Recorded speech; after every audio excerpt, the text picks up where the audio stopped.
आसपास होने वाली घटनाओं की वजह से मूड में बदलाव होना नॉर्मल है। रोजमर्रा में होने वाली अलग अलग बातों से अक्सर कभी गुस्सा आता है तो कभी खुशी होती है, लेकिन अगर बिना किसी वजह के आपके मूड में बदलाव होता है तो ये सामान्य बात नहीं है। ऐसा इसलिए क्योंकि ये साइक्लोमैथिक डिसऑर्डर हो सकता है। साइक्लोमैथिक डिसऑर्डर से पीड़ित व्यक्ति एक पल में बहुत खुशी तो दूसरे ही पल में बहुत उदास महसूस कर सकता है।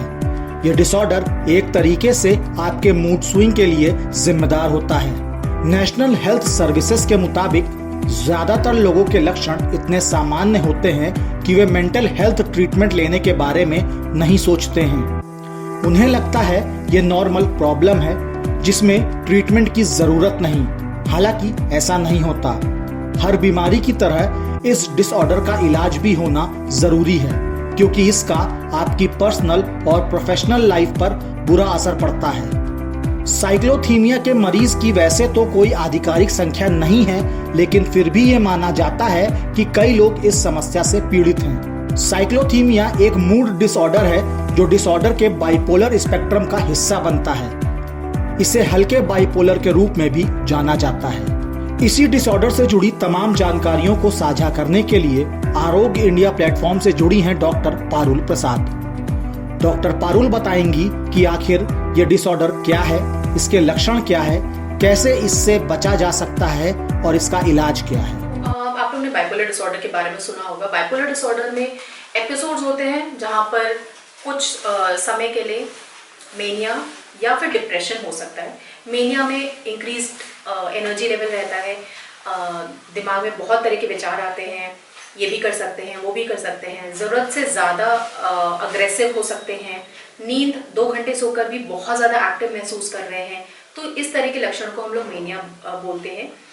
कुछ महीनों के लिए चलता है, उसके बाद पेशेंट ठीक हो जाते हैं। सिमिलरली डिप्रेशन जैसे हम लोग बात कर ही चुके हैं, मन उदास, किसी काम में मन नहीं लगना, जिंदगी एकदम बेकार लगना, तो ये मेनिक और डिप्रेसिव एपिसोड्स बाइपोलर डिसऑर्डर का एक पैथोग्नोमिक साइन रहता है।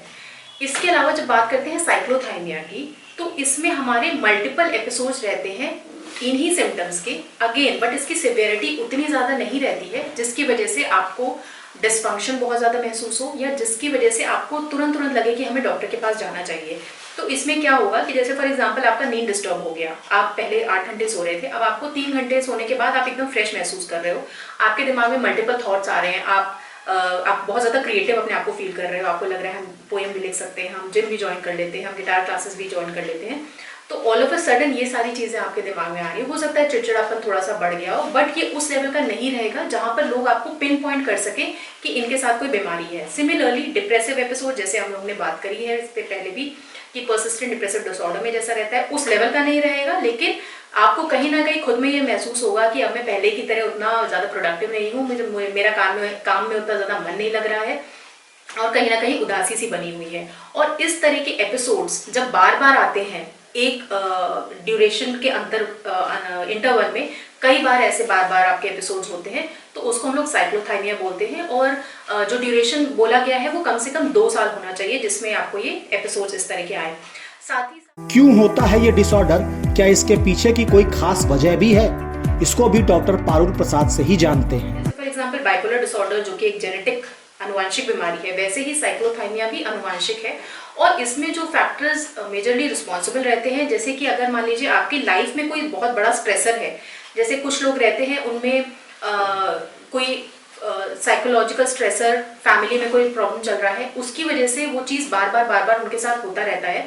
तो ऐसी सिचुएशन में ये चीज़ें एक तो रिपीटेडली होंगी एंड प्लस ये बना हुआ रहता है।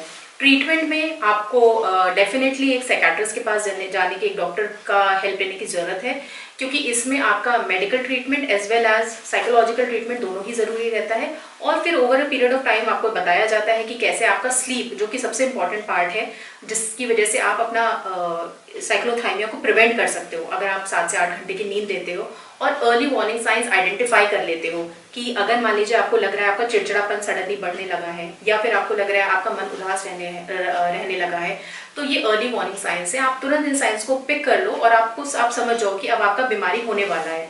तो आप इस तरह से अपने इलनेस को आने से पहले ही उसको आप डील कर सकते हो। नींद, सभी डिसऑर्डर की वजह क्यों, ये भी जान लीजिए।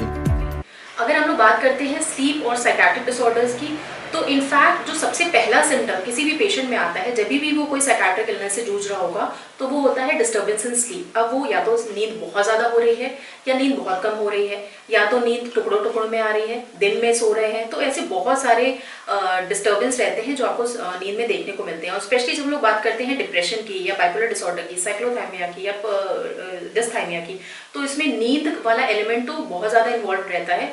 और हम लोग इनफैक्ट जब रिकवरी की बात करते हैं तो उसमें सब अगर इम्प्रूवमेंट स्लीप में आने लगा तो हम लोग ये समझ जाते हैं कि अब ये रिकवरी की फेज में है, अब इनका नींद बेटर हो गया है, तो धीरे धीरे बाकी फंक्शंस भी इनके इम्प्रूव होंगे। यानी कुल मिलाकर देखा जाए तो सबसे पहले आपको अपनी नींद को सही करने की जरूरत है और इसी के लिए आपको जल्द से जल्द विशेषज्ञ के पास जाना चाहिए और अपनी समस्याओं से उन्हें अवगत कराकर सही इलाज लेना चाहिए। ऐसी ही तमाम जानकारियों के लिए आज ही लाइक और सब्सक्राइब करें आरोग्य इंडिया। धन्यवाद।